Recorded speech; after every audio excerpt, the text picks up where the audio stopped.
Okay. Hi, everybody. Welcome to episode 2 of I'm Just Listening with your host, Samantha Abrams. That's me. Um, full disclosure, this is take 2 of the podcast for today because I sat down and started recording and I kept noticing that the camera looked kind of lopsided. And I remembered that I did not put my phone on Do Not Disturb. So I had to get up and redo it. And I felt a little bit flustered then. And so I stood on my vibration plate for 5 minutes and ate a piece of chocolate. And now we're back. And then literally, just as I came to sit down, the microphone tipped over and knocked the candle out of this thing.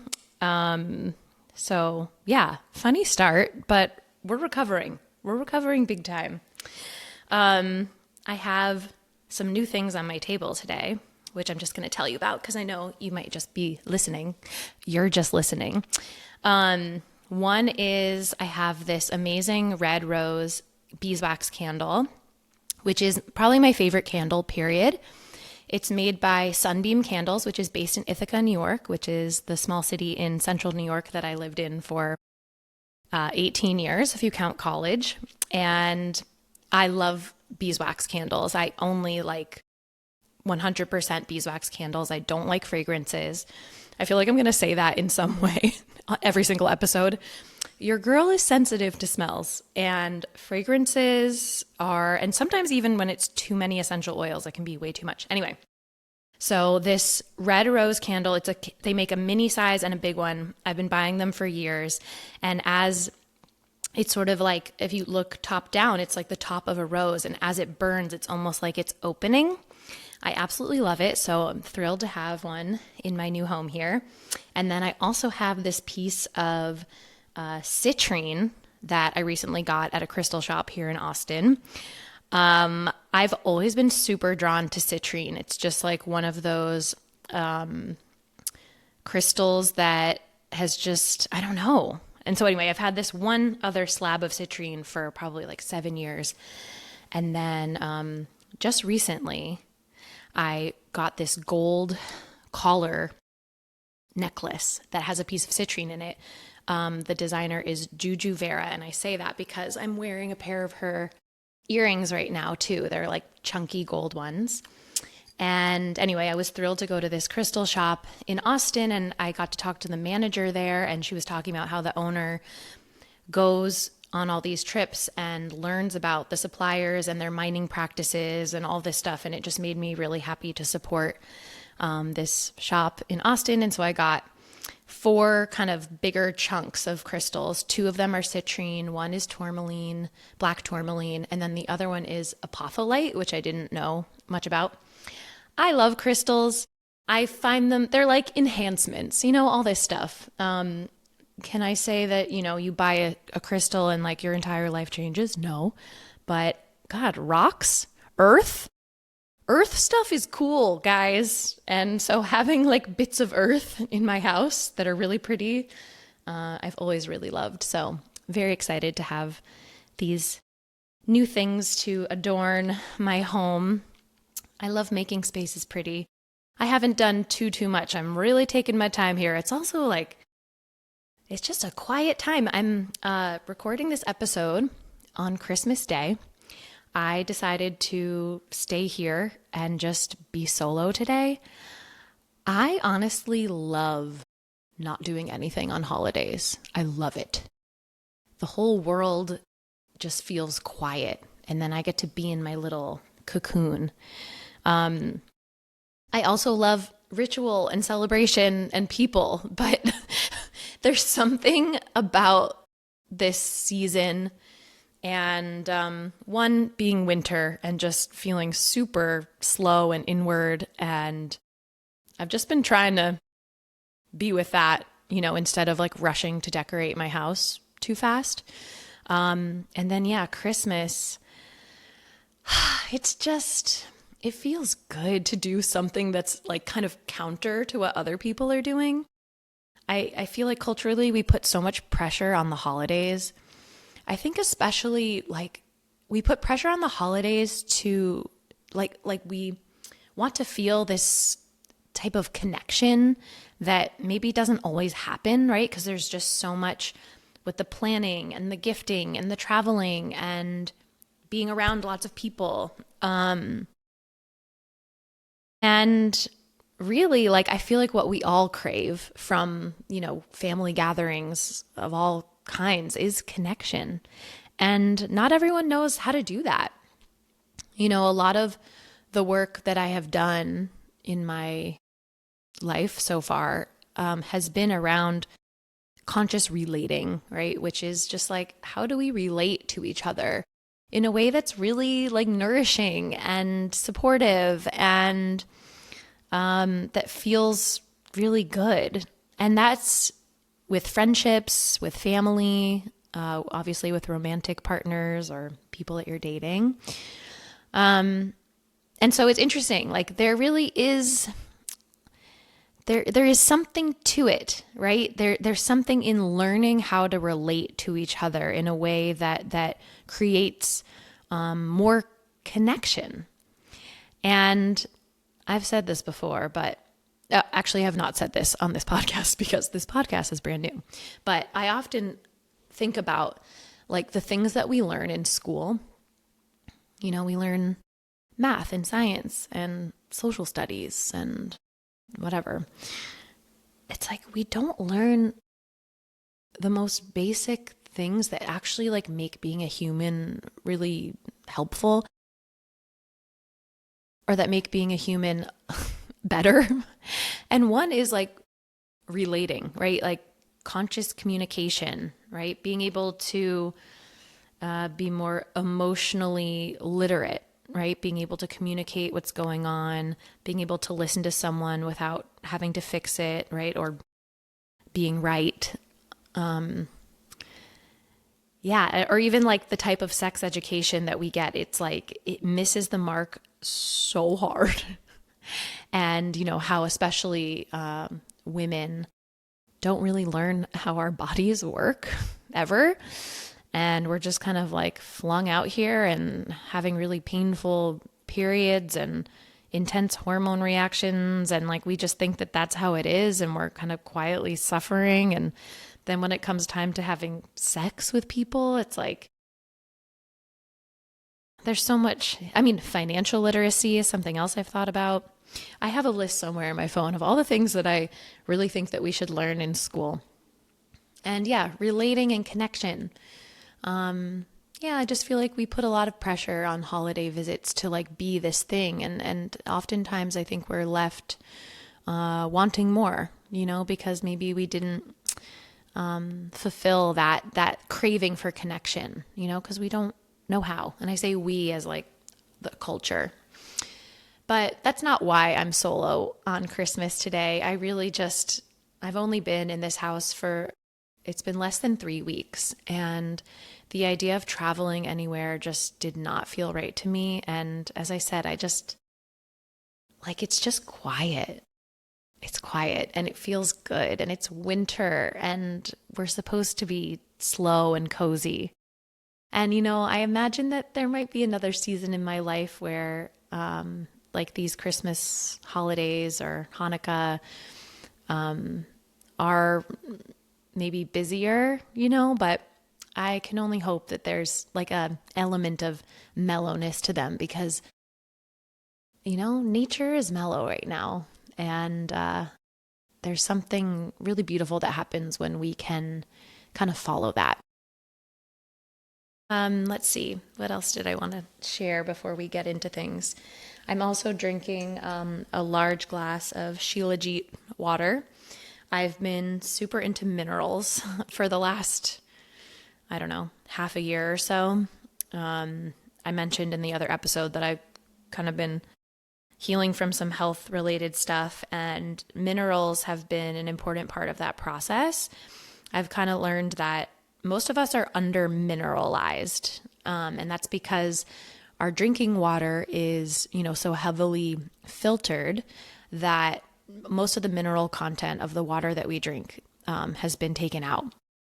And so that over time can just lead to different, not issues, but like I think there's a lot of different health concerns that can be helped by just adding minerals to your water. Shilajit is like this resin that is incredibly rich in minerals. It's like a black paste. It's kind of gross, but you take a little bit of it and I put some hot water over it to dilute it and then add water. And if you're watching the video, it sort of looks like dirt water, and that's what it tastes like. Highly recommend it.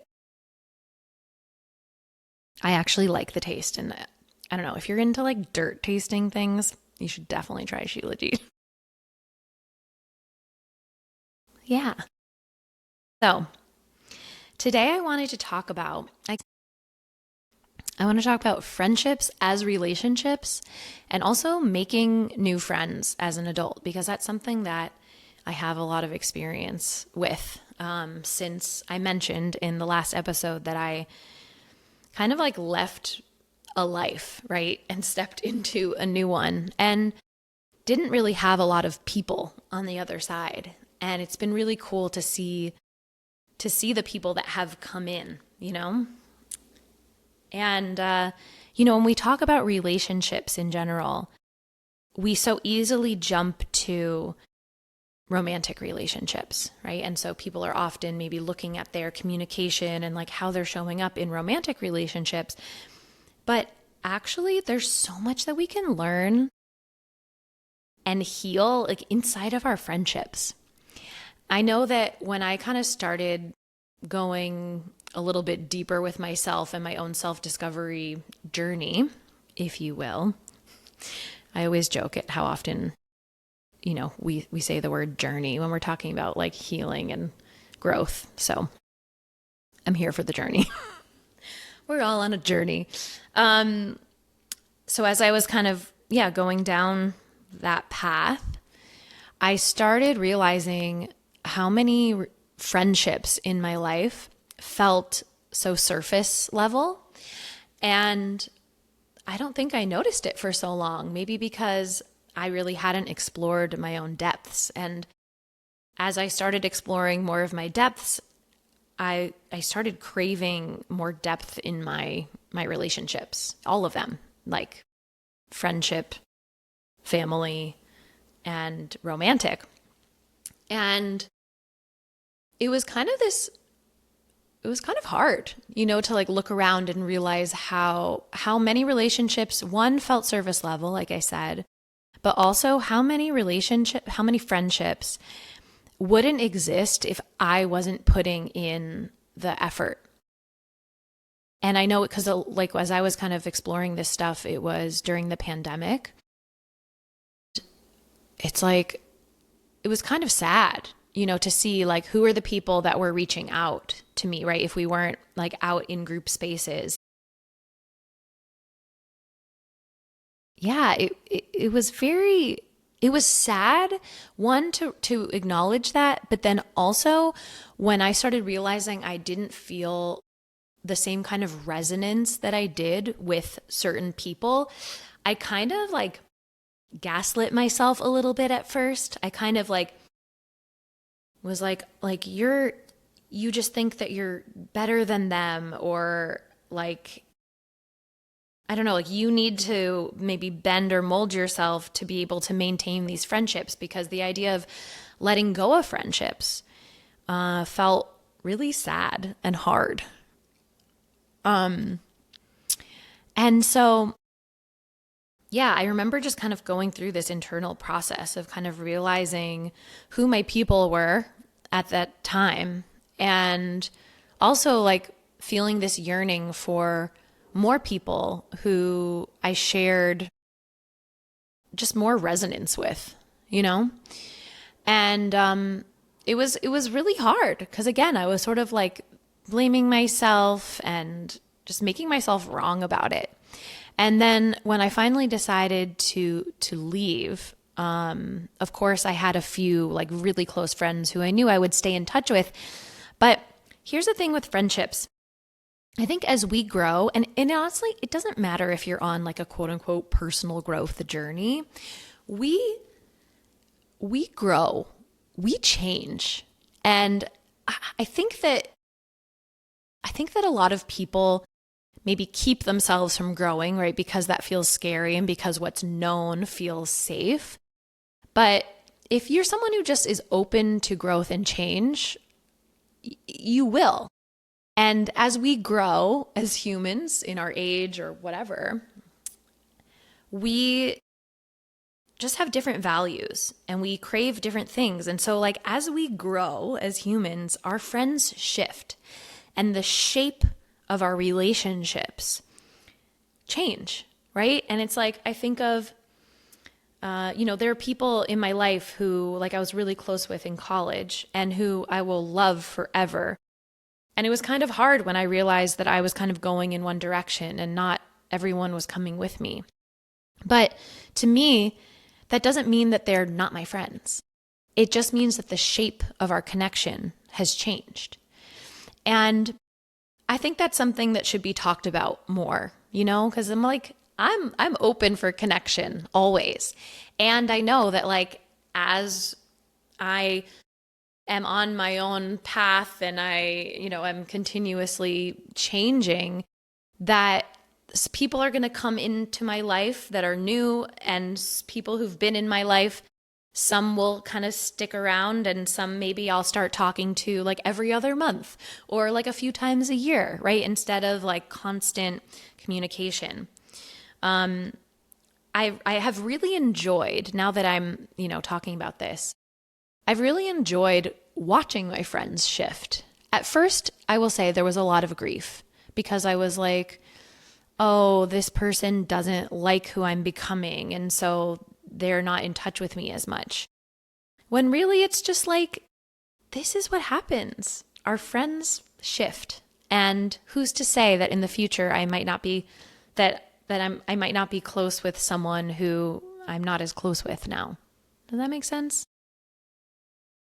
Relationships, especially friendships, they change shape. And I think that that's something that we should just embrace and be okay with, right? It doesn't mean anything is wrong.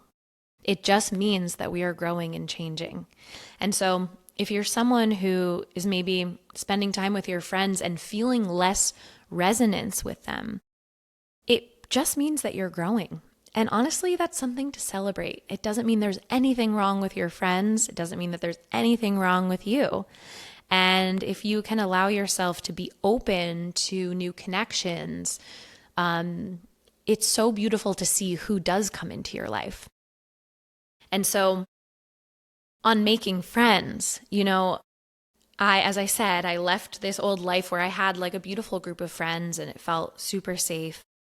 And there was part of me that was really like yearning for more. I wanted more friends that were into the things that I was into, that were really, devoted to their spiritual path, or were really into like their art, or I don't know. I was just like craving something different.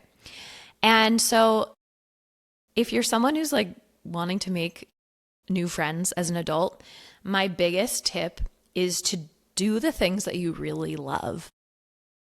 When you go and do the things that you really love, like, you will find your people.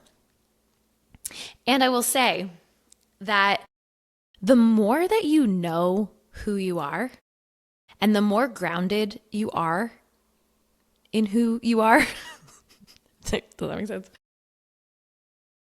You then naturally attract people who are very grounded in who they are. I'm saying this because just like 2 days ago, I spent time with a new friend here who I know through another friend. And literally I only met her maybe like a month or two ago. And the night that we met, I just felt so at ease, and like we just started talking and it was just so easy, and like there's so much that we don't know about each other, but it just, I don't know, I love when this happens. Like, there's been a number of people who in my life who it's just like so easy to be friends, because one, there is resonance, and two, like, we know who we are, and so you just are that. There's less to discover sometimes, and I'm excited to continue to learn more about this person, but like we can just chill. And it just feels like there was no bullshit. You know, so many times when you meet someone new, it's like, oh, and like, what are you into? And I don't know. There's like the small talk. And that's beautiful. But when you're really connecting with someone who knows who they are, I just feel like all that fluff goes away. It just melts. And it feels really good. If you're watching the video, the sun, I'm doing this a little bit later than I did last time, and the sun is kind of starting to set. And so I have sun on my face, but we're going to keep it going here. Yeah. So for me, I left my life in Ithaca and kind of discovered this newfound freedom, that I never had before. And I ended up just, as I said, like saying yes to so many experiences and learning opportunities that I'd always wanted. And I feel like every experience that I had like that, I kind of scooped up a new best friend. And when I think about the people who I talk to the most, right, like high touch friends, I think that 75% of them I have met in the last 3 years. I certainly have people that I've known for a really long time that are incredibly important to me, who I also speak to. But I just think that's amazing, that in like the span of 3 years that your circle can change that much. And I think it's just incredibly beautiful and something that we need to embrace more. And if you're someone who is in that place of maybe feeling a lack of resonance with the friends around them, I'm just sending you a lot of love, really, because I know how that feels. It feels kind of lonely when you're like, I'm out, I'm spending time with people, and yet I'm feeling this lack of connection, which kind of ties into what I started this episode talking about. But it can feel lonely. And honestly, it's a sign of growth. It's a sign that you're changing. And it really is something to embrace because growth is beautiful. I've become such a nature nerd. It's so funny. Like I grew up, I was born in Manhattan and then I grew up outside of New York City. And I would not say that nature was something that was of importance in my household. Like we didn't go like on walks or hiking or camping or anything like that. We maybe had a yard and would spend time outside, but I just feel like as I continue to grow, I just become such a dork. Like I have this yard here and I just sit out there and like listen to the birds, and I found this weird slug in the lawn and took a video of it. I just like find these clumps of moss from the live oak trees, and I don't know. I'm just like, I don't know what's happening to me, but I'm into it. But I say this because, nature is always dying and being reborn. Right now we are in winter, right? When a lot of plants and trees kind of go dormant, right? And they rest. And then they start to grow again in the spring. And we do too, right? This last year was about shedding, right? Shedding identities, right? This was the year of the wood snake, I think, and the Chinese zodiac. And that goes through a part of February. So we're not done shedding yet, everybody. But like parts of us die, old identities. God, I've had so much shift for me this year that I had no idea was coming. And at least at this point in my life, I've really embraced the shedding. I'm like here for it because I know that it's making space for new energy. And, you know, our culture and our world, it's like we completely ignored seasons and cycles. And we're like, we try to be on all of the time and always producing and always moving fast, you know, and it's not sustainable. I think more and more people are realizing that. I mean, it certainly burned me out. And so I'm just here for the death and the rebirth. And that can look like friends shifting.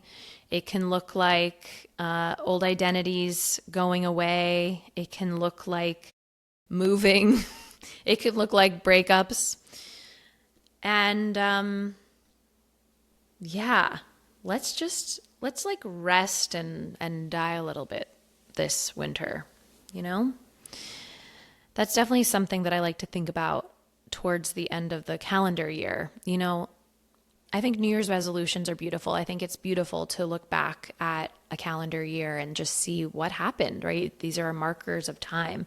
But at the same time, it is winter.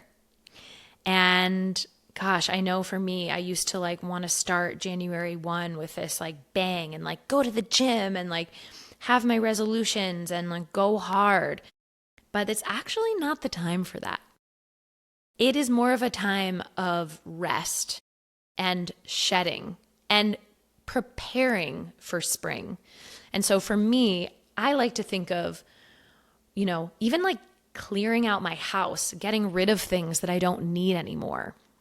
Cleaning my desktop on my computer, maybe looking at my bank statements and looking at subscriptions that I, you know, don't need to pay for anymore. Like I like clearing space during this season more than starting a lot of new things, even though I did start a podcast, by the way. Not sure if you noticed. And so that's more my vibe, I will say, than going hard January 1 for New Year's. Because the real New Year is the spring, right? When there's rebirth. It comes in at the end of March, right? At the equinox. And yeah. Okay. I'm going to leave this episode at that. I want to thank you so much for being here. This is such a fun experiment, and I'm excited to see where it goes.